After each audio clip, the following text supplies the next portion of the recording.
Flavor number 3 comes out tomorrow, and I am pondering how to encourage you to give it a go. And part of it is this point of attention.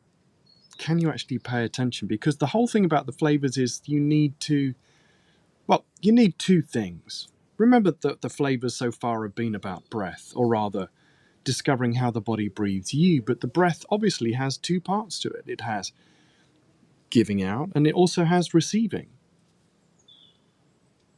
So how can we do it a bit better? How can we get more flavor? How can we taste more? How can we drink more deeply?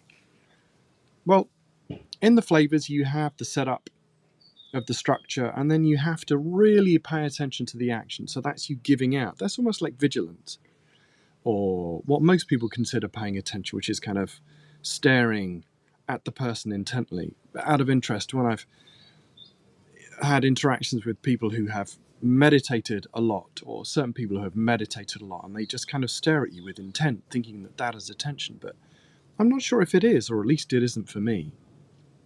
Attention is really paying attention to the movement. So that means that the certain structures that you're trying to contain and make good are really solid, that they don't leak.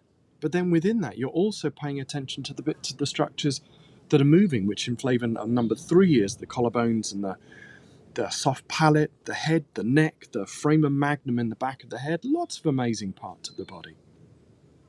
And you're trying to move those, but that's only part of it. That's the exhale. That's you giving out.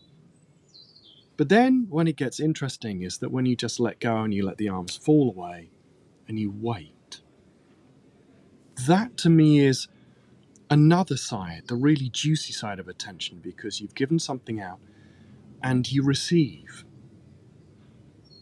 I think receiving is a very underrated or underthought about aspect of attention, simply because the receiving part allows you to reference and integrate it. I think there is also a tendency now to use AI and other things just to get the bullet points and the small bits of information, and so we know what we're doing. But to me, that's like no breath. That's like you not even trying to breathe. It's like everything is done for you. Whereas being in this body, something magical is happening to us. Something is being done to us all the time. But it's normally just under the surface. So I really encourage you during the practice of the flavors, and especially flavor number 3, is to really give it all of your attention. Make sure the structures underneath are good, so that the bowl is solid, the bowl's connection to the feet is solid, that you feel that connection to the horseshoe, not the heel, so the whole bowl is supported, and the spine, the master key is in the lock, the spine is in the bowl, and then moving actively, interestedly, to find out what bits move, what bits don't move.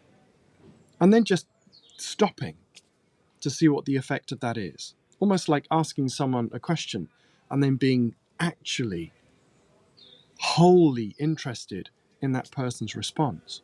That to me is where some good stuff is. So tomorrow, I do encourage you to give the flavors a go, and especially try flavor number 3, because it is enlivening. It's like the bubbles inside fizzy water or champagne, depending on your preference. So with that invitation, let me know if you want to give this a try, or if you do give it a try, how it feels in your body, because that gap between giving something out and receiving information is where lots of magnificent and wonderful things occur. That to me is the origin of attention. Hope you found this interesting. If you do, let me know.